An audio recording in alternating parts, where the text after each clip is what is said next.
Growing up in Arizona, myths and legends are a part of life. Native traditions, mystic places, vortexes, UFO abductions, and dozens of other stories of the unknown that I always found fascinating. I grew up spending a lot of time wandering around the desert and the mountains, hunting, camping, etc., so I felt very at home in the wilderness. One late spring day on one of my many hiking adventures, I wandered off trail, and after several hours came upon a small group of old mud adobe houses. A few people heard me coming and came out of the houses to investigate, and after apparently making the collective decision that I was not a threat, one of the elders dressed in old-style traditional native clothing and a headdress came over to greet me. The man spoke slowly and told me that I had wandered onto a Navajo reservation and asked me if I was lost or if I needed help. When I told him no, I was lost, but intentionally, he chuckled and invited me in to eat with his family. The next several hours were one of the great experiences of my life. The whole thing was like being thrown back in time.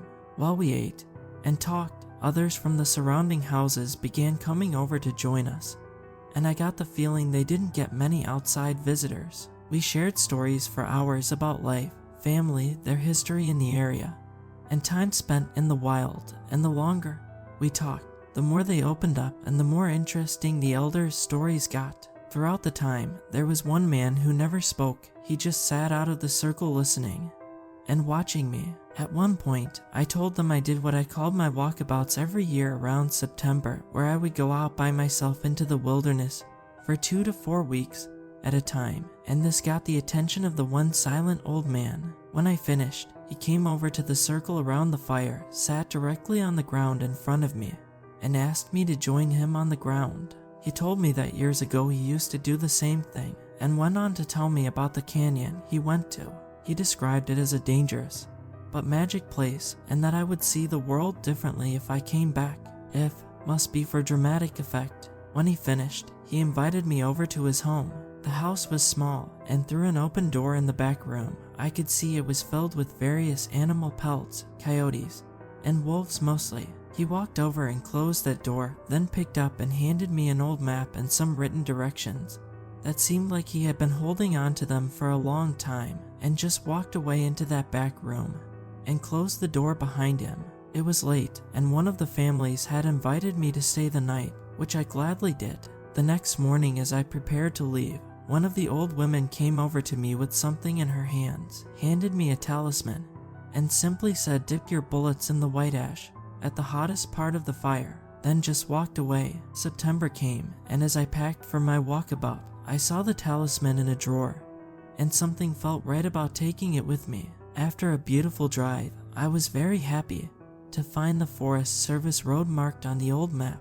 The entrance to the area was remote and overgrown and tough to get to even in my Jeep, and took me much longer to get to than expected, so I decided to make camp and start the hike in the morning. After a few hours on a trail that looked like it had been forgotten, I came to a stream and the entrance to the secret valley. It was a narrow crack in the tall cliffs with about 4 feet of water running gently through, but too narrow for a kayak or canoe. I hoisted my gear over my head and began the wade sideways through the chest-deep water. The crack in the cliff seemed to go on forever, but after almost 2 hours I came to the place where it opened up into a small lake in an incredible valley surrounded by tall rock faces. This may have been the most remote place I have ever been, in the sense that there was no sign that people had ever been there. No trash, no bullet casings, not even the evidence of campfires. My first night there was the quietest night I have ever spent in the wild. No birds, no frogs, not even crickets, but I didn't feel like I was alone there.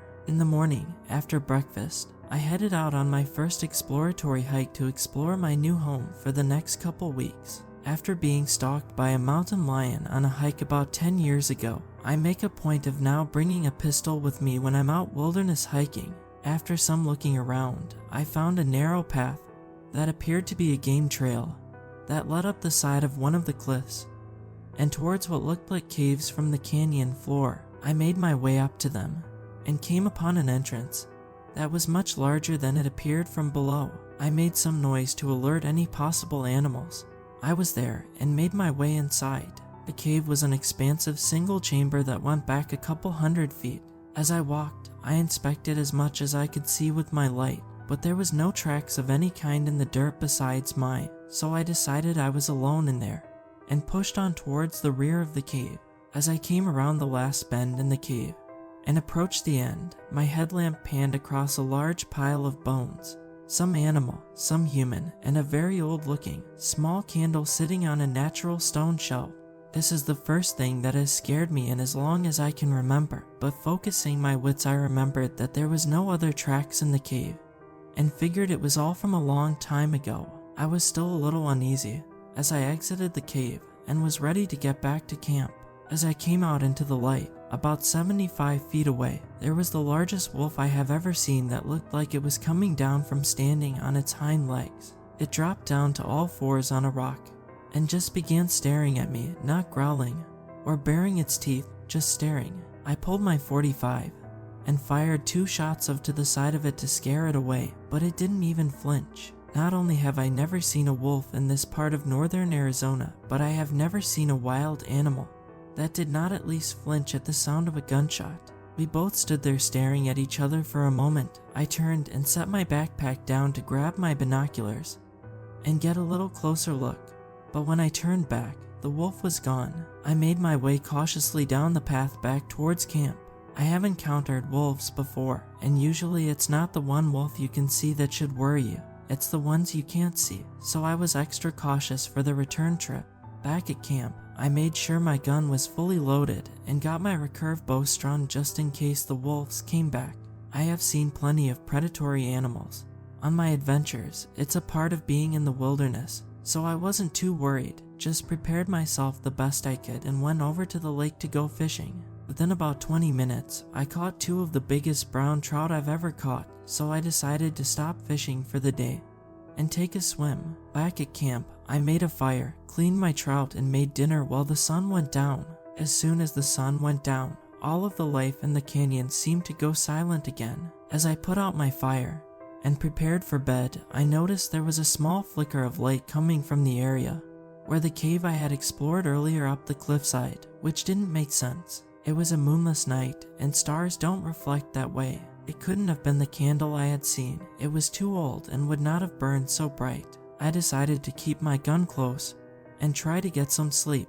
I would investigate the cave again the next day. When I woke at sunrise, there was a haze along the ground throughout the whole canyon floor, but as the sun rose it disappeared quickly and the area came back to life. I made my breakfast, gathered my gun and bow, and headed back up towards the cave. When I reached the entrance, I saw there were still no tracks besides mine around the entrance, and decided to push up the hill further. Just a little further up, I came upon the entrance to another cave, much smaller than the first one. There was a small flat landing with a large, heavily twisted juniper tree that, to my absolute surprise, had many small objects hanging from thin, old-looking ropes tied to the branches. There were bones, but there were also old things definitely made by humans, and looked like they were old Native American artifacts. Thinking I might have found the spot where the old man I met on the reservation had stayed when he was there decades ago, I went into the cave. This cave was much different from the first one. Just a few feet in, I noticed the walls were covered in what looked like ceremonial cave paintings. As I pushed further back, the cave got dramatically colder, much colder than it should have been, and the walls were completely covered with the paintings the entire way. When I reached the back of the cave, I was not prepared for what I saw. There was what looked like an old altar made of wood and bones. As I looked around, I saw that a little before the back of the cave, there was another shaft in the ceiling that went up, and on a ledge about 25 feet up sat the small figure of what appeared to be a woman. She was small and pale, with her face painted white and wearing something like a crown made of woven branches with 2 small antlers at the front. I stopped and stared for a few minutes, and the figure did not move, so I assumed that it was mummified remains from a long time ago. Not wanting to disturb a burial site, I turned to walk back out of the cave, but I began to walk. I heard what sounded like a faint voice in an unknown, ancient language. I instinctively looked back up towards the figure, but it was gone. I was immediately terrified and ran from the cave as fast as I could get out, but my headlamp flickered and died. I made my way out, feeling along the wall to find my way, and the whole way I felt like there was something right behind me. When I saw the first light from the cave entrance, I began to sprint towards it. Just before I made it out, I looked back and there was nothing, so I slowed down. But I could still hear the faint voice, and the volume never changed. When I got outside, all the bones and artifacts hanging from the tree were gone. I ran down the path as fast as I could, headed back to my campsite by the lake. Just as I reached the floor of the canyon, I noticed the large wolf at the tree line to my left, but this time it stayed standing upright on its hind legs. I stopped running, hoping to not initiate its predatory response to chase me, and again, it just stood there staring at me. I reached my campsite safely and immediately began packing up.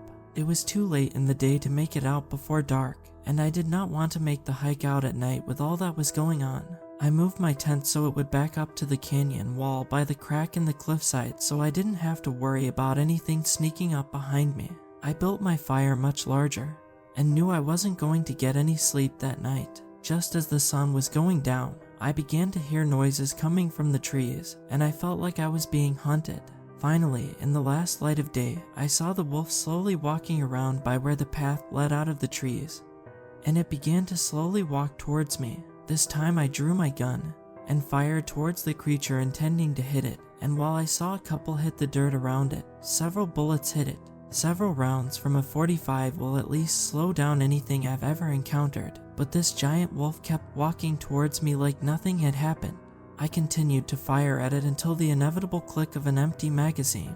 I reached down and fumbled around in my backpack looking for my other magazines to reload, and as I lifted it, the talisman the old woman gave me fell out onto the ground. I picked it up and put it around my neck, and immediately remembered what she had told me: dip your bullets in the white ash. I looked around, but didn't see my backup magazines, so I grabbed my bow, pulled an arrow that was tipped with a hunting broadhead, and dipped it into the white ashes, drew, and fired. I hit the creature just in front of its right hip, and it let out a noise somewhere between a growl and a person screaming that made my blood curdle. I can hear that noise in my head to this day. It immediately turned and ran back to the trees, and in the flicker of the firelight I saw the small woman with the antler crown standing there waiting for it.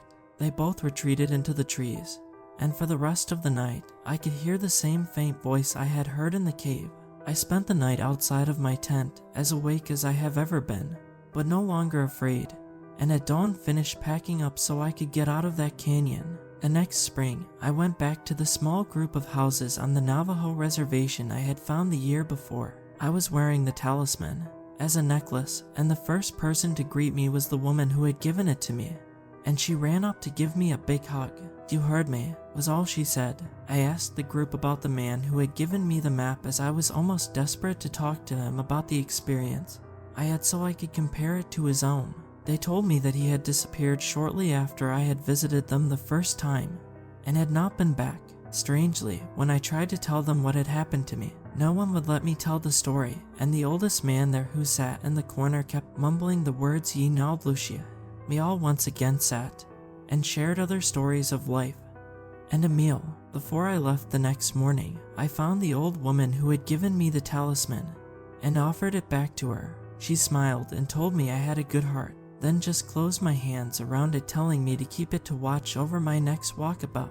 I went back to that small village on the reservation several times over the next 10 years or so till I moved to Oregon, but they never let me tell them what happened.